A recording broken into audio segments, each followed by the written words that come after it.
Bab 2541. Zifei menyukai Sarah selama bertahun-tahun tetapi hanya memberitahu saudara perempuannya Xiu tentang hal ini. Alasan mengapa dia tidak berani mengatakannya adalah karena dia tahu bahwa keluarga Su tidak dapat mengizinkannya bersama Sarah. Penatua Su selalu berada di atas, dan dia tidak pernah memandang rendah keluarga-keluarga ini di Cina. Selain itu, dia selalu bersemangat untuk membuat terobosan besar di pasar luar negeri. Oleh karena itu, ia secara khusus berharap agar Zifei, sebagai putra tertua dari keluarga Su, dapat menikahi putri dari keluarga top Eropa atau Amerika, atau seorang putri kerajaan Eropa. Dengan cara ini, keluarga Su dapat bertukar sumber daya dengan mereka. Jika tidak, jika Anda hanya menemukan keluarga dengan kekuatan keseluruhan yang lebih lemah daripada keluarga Su untuk menikah di negara tersebut, maka jelas bahwa orang lain akan memanfaatkan keluarga Su. Karena itu, Zifei tidak berani melakukan pengungkapan yang relevan. Namun, ia tidak pernah membayangkan bahwa kakek visionernya akan berinisiatif untuk mendorongnya mengejar Sarah. Ini adalah kabar baik baginya. Namun, Zifei tidak tahu bahwa Penatua Su dengan mudah menganalisis tujuan sebenarnya dari sponsornya untuk konser Sarah. Mengatakan itu sekarang, itu hanya masalah melakukan apa yang dia inginkan. Cheng Feng sangat memahami sebuah kebenaran ini hanya 3 kata, DCK menggerakkan segalanya. Jika Anda ingin memanfaatkan seseorang dengan sebaik-baiknya, Anda harus menguasai di mana minat S3 soalnya. Cheng Feng memahami minat S3 soal batin Zifei yang dalam, jadi dia memilih untuk melakukan apa yang dia suka, mendukungnya dalam mengejar Sarah, dan langsung mengikatnya dengan kuat di kampnya dalam satu langkah. Oleh karena itu, ketika Zifei sangat terkejut dengan apa yang dia katakan, Cheng Feng berkata dengan serius, "Zifei, hal terpenting tentang memilih pasangan adalah rasio keefektifan harga. Kemampuan dan karakternya bagus. Meskipun kekuatan Gu sedikit lebih rendah, dia lebih baik dari yang lain. Jika Anda benar-benar menikahinya, itu akan menjadi hal yang sangat hemat biaya. Jadi jika Anda benar-benar ingin mengejarnya, tentu saja, saya setuju dengan Anda dengan kedua tangan." Zifei segera berkata dengan bersemangat, "Terima kasih, kakek. Dengan kata-katamu, aku lega." ZNN di samping, ini pertama kalinya dia tahu bahwa yang disukai putranya di hatinya ternyata Sarah dari keluarga Gu. Dia mengerutkan kening dan berkata dengan sungguh-sungguh, "Zifei, kamu menyukai gadis Gu, dan ayah tidak keberatan, tapi kamu harus tahu bahwa keluarga Gu selalu memiliki prasangka buruk terhadap keluarga Su, terutama Philip Gu dan Changing saat itu. Itu kakak laki-lakinya untuk disembah. Sejak saya mendirikan Anti-Weight Alliance, dia benar-benar menarik garis dari keluarga Su. Jika Anda mengejar Sarah, hal pertama yang harus Anda lewati adalah levelnya." Zifei mengangguk dan berkata, "Ayah, saya telah mempertimbangkan semua yang Anda katakan. Cerita lama antara orang tua saya memang memberikan pengaruh yang relatif besar, tapi saya tetap percaya bahwa perasaan adalah yang pertama. Ya, jika saya benar-benar bisa membuat Sarah menyukai saya, maka saya yakin saya juga bisa membuat ayah Sarah menerima saya." ZNN menghela nafas dengan tulus, "Aku khawatir ini tidak akan semudah itu." Cheng Feng tidak bisa membantu tetapi menampar bibirnya. Dia memeras otak untuk memberi saran bagi cucunya. Dia berkata, "Oh, saya rasa tidak ada kebutuhan untuk membuat kesimpulan tentang masalah ini sedini mungkin. Saya tahu dia baru berusia 26 tahun ini, bahkan jika dia menikah pada usia 36 tahun. Ini belum terlambat, jadi dia punya waktu bagi keluarga Gu untuk mengubah sikap mereka terhadapnya."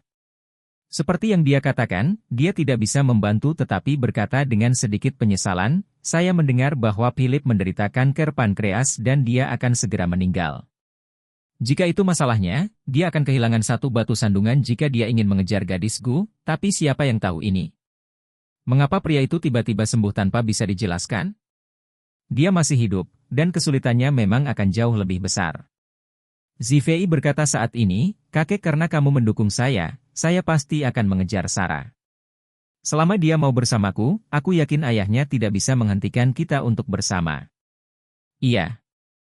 Cheng Feng berkata sambil tersenyum, "Kamu bisa yakin dan dengan berani mengejarnya. Kakek akan memberimu 100 atau 1000 kali dukungan." Seperti yang dia katakan, dia berkata dengan sangat serius, "Jika Philip tidak mau memaafkan keluarga Su untuk hal-hal Anti-Weight Alliance, Saat itu, biarkan ayahmu datang ke pintu secara pribadi dan memohon padanya untuk membela kejahatan tersebut. Jika masih tidak berhasil, maka tulang lamaku secara pribadi akan meminta maaf padanya. Untuk kebahagiaan seumur hidup cucuku, apa masalah sepele itu? Sikap Pak Tua segera menggerakkan si Fei. Membandingkan ini dengan kepribadian yang tidak perlu dipertanyakan yang dikatakan kakek sebelumnya, itu adalah perubahan radikal. Bab 2542. Dia berpikir bahwa tidak mungkin kakeknya mengizinkannya mengejar Sarah, tetapi dia tidak berharap bahwa dia akan begitu mendukungnya. Ini secara instan meningkatkan kepercayaan dirinya untuk mengejar Sarah berkali-kali. Jadi dia segera menyatakan, "Kakek, jika itu masalahnya, maka saya akan pergi ke Aurous Hill sekarang untuk melihat apakah saya bisa mengeluarkan tangan hitam dengan mempersiapkan konser." Cheng Feng mengangguk puas dan tersenyum, "Saya meminta Anson untuk mengundang kepala keluarga pertama Suzhou, Ragnar Wu dari keluarga Wu. Diperkirakan dia harus berada di sini sebentar. Jangan terburu-buru pergi. Belum terlambat untuk pergi setelah makan malam." "Ini baik." Pada saat ini, Aurous Hill Shangri-La. Ziu bosan berada di kamar hotel selama sehari, merasa cemas dan tidak sabar. Pada pukul 6, anak buah Ishak mengetuk pintu tepat waktu, dan dua pengawal wanita masuk dengan membawa nampan pengiriman makanan. Salah satu dari mereka dengan hormat berkata, "Miss Du, makan malam sudah siap, silakan ambil langkah kedua. Bersantap di restoran." Ziu tidak bisa menahan diri untuk bertanya, "Kapan tuan muda Anda ingin melihat saya? Saya telah menunggu sepanjang hari." Pengawal wanita itu berkata dengan sangat sopan, "Maaf Nona Su, tuan muda kita tidak datang hari ini." Ziu bertanya, "Lalu apakah dia mengatakan kapan dia akan datang?" Pengawal wanita itu menggelengkan kepalanya, "Tuan tidak pernah mengatakannya." Ziu tidak menyerah, dan bertanya, "Baiklah, bisakah kamu menelepon tuan mudamu dan berkata aku ingin berbicara dengannya?"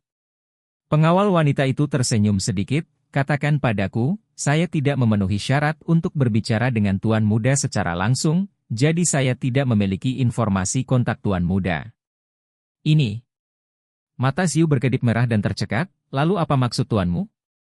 "Butuh banyak pekerjaan untuk menyelamatkan kami dan menempatkan kami di sini, tetapi dia terus bersembunyi. Jika dia tidak muncul, jika dia benar-benar tidak berencana untuk muncul, biarkan ibuku dan aku pergi dari sini." Pengawal wanita itu berkata dengan nada meminta maaf, "Miss Su, tuan muda benar-benar tidak bermaksud begitu, hanya saja hamba yang berani berspekulasi.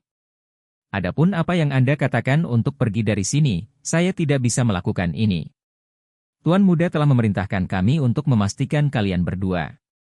Mohon maafkan saya karena tinggal di suite ini dan menjaga setiap langkahnya." Ziu tiba-tiba merasakan keluhan yang kuat di hatinya, dan air mata mengalir. Melihat ini, pengawal wanita itu berkata dengan nada meminta maaf, "Nona Su, makanan sudah siap, tolong bantu dirimu sendiri dan Nona Du, kita akan keluar dulu." Liona bergegas ke depan, memegang Ziu di pelukannya dan dengan lembut menghiburnya, sambil berkata kepada dua pengawal wanita, "Terima kasih banyak." Keduanya membuat pernyataan sopan dan buru-buru meninggalkan ruangan. Begitu mereka meninggalkan ruangan, keduanya datang ke kantor Ishak. Setelah mengetuk pintu dan masuk, menghadap Ishak dan Charlie duduk di sofa, mereka dengan hormat berkata, "Tuan muda, Presiden, Nona Su sedikit bersemangat." Ishak buru-buru berkata, "Katakan padaku, apa sebenarnya metode kegembiraan itu?" Pengawal wanita itu menceritakan situasi barusan. Setelah mendengarkan, Ishak mengangguk dan berkata, "Oke, kamu telah bekerja keras, pergi dan istirahat." Pengawal wanita itu membungkuk dan mengundurkan diri. Pada saat ini, Ishak memandang Charlie dan tidak bisa menahan diri untuk bertanya, "Tuan, apakah Anda benar-benar tidak akan melihatnya?" Bab 2543. Kata-kata Ishak membuat Charlie sedikit ragu. Apakah dia ingin bertemu Ziu dan Liona, dia belum memutuskan. Alasan utamanya adalah dia tidak ingin memahami mentalitas apa yang harus dia gunakan untuk menghadapi putri musuh dan wanita yang telah mencintai ayahnya selama bertahun-tahun. Tapi dia tahu itu di dalam hatinya. Banyak hal telah mencapai titik di mana mereka saat ini.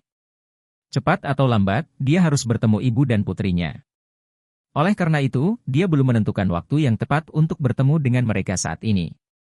Saat ini, Ishak melihat keraguan Charlie, dan buru-buru membujuknya, Tuan, sejujurnya, karena kamu akan melihat mereka cepat atau lambat, lebih baik melihat mereka lebih awal.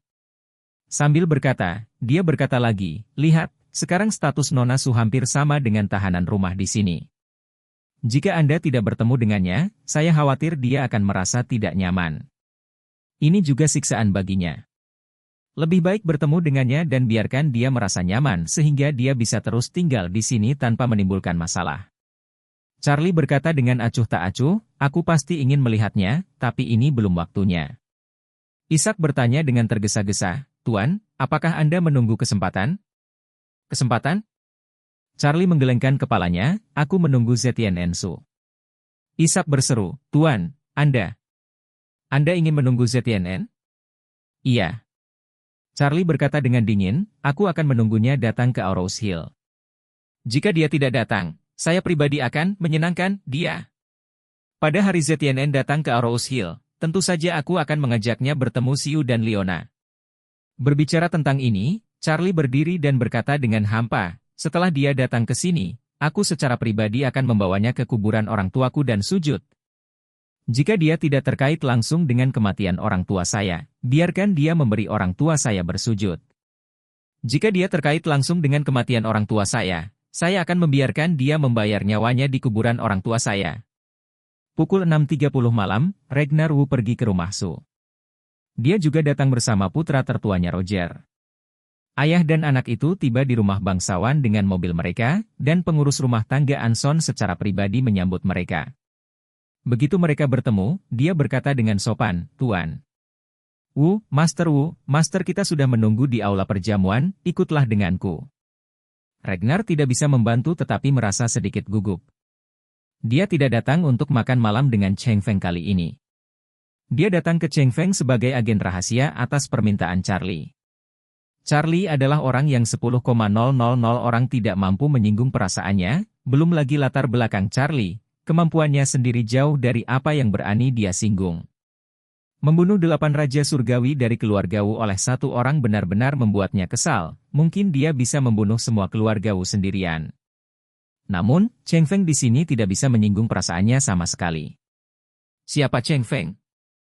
Orang yang bertanggung jawab atas keluarga pertama di negara itu hanyalah orang terkuat di bidang keuangan, dan jika dia memprovokasi dia mungkin tidak akan berakhir dengan baik. Karena itu, Ragnar gugup dan takut di dalam hatinya. Namun, dia juga sangat jelas di dalam hatinya bahwa, tidak peduli apa, dia harus bertindak sebagai orang yang paling tidak bisa menyinggung perasaan Charlie. Karena Charlie memintanya menjadi agen yang menyamar, dia hanya bisa gigit jari. Bab 2544. Kemudian, dia dan Roger mengikuti Anson ke aula perjamuan Manor. Saat ini, di ruang perjamuan, 3 generasi keluarga Su, Cheng Feng, ZTNN, dan Xi Fei sedang duduk di depan meja makan. Melihat Ragnar dan putranya masuk, Cheng Feng berinisiatif untuk berdiri dan berkata sambil tersenyum, Tuan. Wu, aku sudah lama mendengar nama itu, dan akhirnya aku bertemu denganmu hari ini. Ragnar buru-buru berkata sedikit tersanjung, Mr. Su, kamu sangat sopan. Dibandingkan dengan Anda, saya hanyalah pebisnis kecil yang melakukan sedikit bisnis yang tidak bersalah. Saya tidak bisa naik ke atas meja.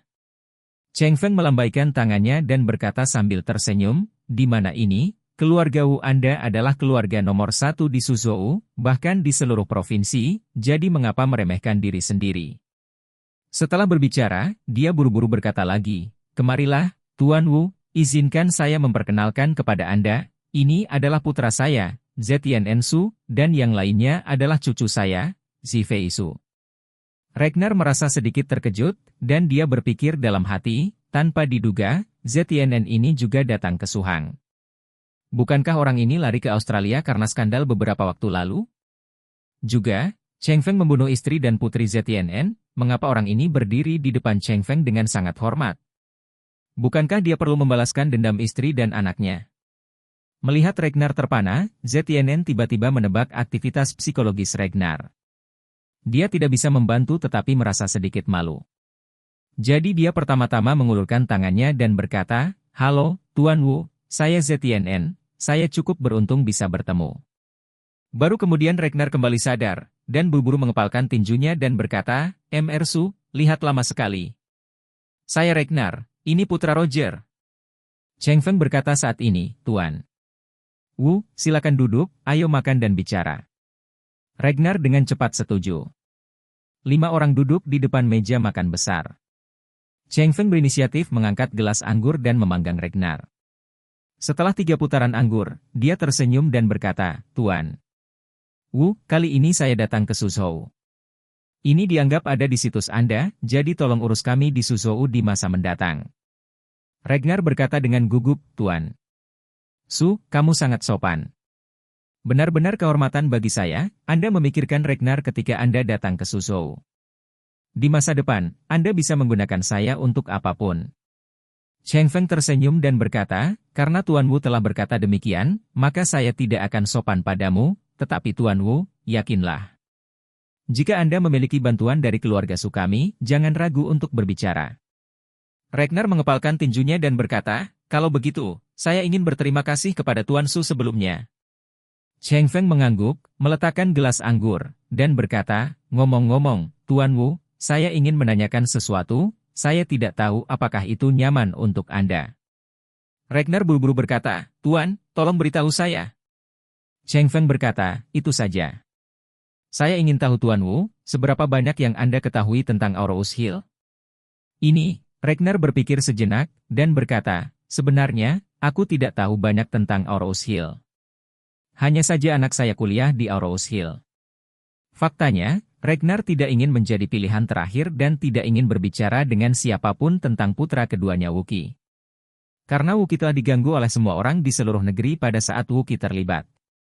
Ketika dia menyebutkannya, itu sama saja dengan memukul wajahnya. Namun, Cheng Feng bertanya tentang pemahamannya tentang situasi Aurous Hill saat ini. Ragnar tidak berani menyembunyikan sekolah Wookie di Aurous Hill, karena tidak ada yang tahu tentang masalah ini di seluruh negeri. Jika dia sengaja menyembunyikannya, itu pasti akan membangkitkan kecurigaan Cheng Feng. Ketika Cheng Feng mendengarnya berbicara tentang Wookie, dia mengangguk sedikit dan berkata dengan nada meminta maaf, maaf, Tuan Wu, saya tahu ada beberapa hal yang tidak boleh saya katakan di sini. Ragnar tahu apa yang ingin dia katakan selanjutnya, jadi dia hanya bisa tersenyum canggung, dan berkata, Su, jika ada pertanyaan, tanyakan saja, jangan terlalu sopan. Cheng Feng mengangguk dan berkata, Tuan Wu, terus terang, saya telah mendengar tentang putra kecil Anda. Yang ingin saya tanyakan adalah, sudahkah Anda memeriksa, mengapa dia berperilaku seperti ini, apa yang salah dengan dia? Mengapa ini terjadi? Mengapa? Ragnar diam-diam mengutuk di dalam hatinya, tentu saja itu karena Charlie Bestard. Dia sudah mengakui ini di depan saya, tetapi saya tidak bisa memprovokasi dia dan tidak berani melawannya. Namun, Ragnar tidak berani mengatakan apa yang dia pikirkan. Oleh karena itu, dia hanya bisa dengan sengaja berkata dalam kabut yang diselimuti, ini, jujur saja, setelah kecelakaannya, Xiao Xin dan aku pergi ke Aurous Hill secepat mungkin. Kami juga ingin mencari tahu apa yang menyebabkan komunitas tersebut. Telah terjadi perubahan besar, tetapi setelah banyak penyelidikan, tidak ada petunjuk berharga yang ditemukan. Cheng Feng sedikit kecewa, dan kemudian bertanya, Tuan Wu, lalu, menurutmu insiden dengan putra bungsumu adalah bencana alam, atau bencana yang tidak wajar? Bab 2545. Mendengar pertanyaan Cheng Feng, bayangan Charlie muncul kembali di benak Ragnar. Dia tidak bisa menahan perasaan dingin yang dalam di dalam hatinya. Kemudian dia menjawab, Tuan Su, biarkan aku memberitahumu tentang putraku. Saya juga curiga bahwa itu mungkin buatan manusia, tetapi setelah banyak menyelidiki, tidak ada petunjuk yang relevan ditemukan, jadi kemungkinan penyebab alami mungkin lebih besar, atau anak-anak itu sendiri merangsang sesuatu di luar pemahaman kita. Cheng Feng bertanya kepadanya, pernahkah Anda bertanya kepada putra Anda tentang kenangan atau kesan tidak biasa apa yang dia miliki sebelum dan setelah kejadian itu? Ragnar berkata dengan jujur, saya bertanya kepadanya tentang hal ini, tetapi dia mengatakan kepada saya bahwa ada celah memori sebelum kejadian, dan dia tidak dapat mengingatnya sama sekali. Cheng Feng mengangguk sambil berpikir, dan berkata dengan suara yang dalam, jika ini masalahnya, maka kurasa itu lebih cenderung memiliki sifat mental. Ragnar berpura-pura terkejut dan bertanya, Tuan Su, maksudmu seseorang dengan sengaja melukai anakku? Iya. Cheng Feng berkata dengan serius. Secara umum, bahkan jika seseorang memiliki masalah mental, mereka tidak memiliki perilaku yang aneh seperti putramu. Setelah berbicara, dia bertanya lagi, dan saya mendengar bahwa kondisi anak Anda tampaknya terjadi setiap jam, kan? Regner berkata dengan canggung, ya, itu benar. Cheng Feng bersenandung, dan berkata dengan sungguh-sungguh, kalau begitu ini bahkan lebih bermasalah.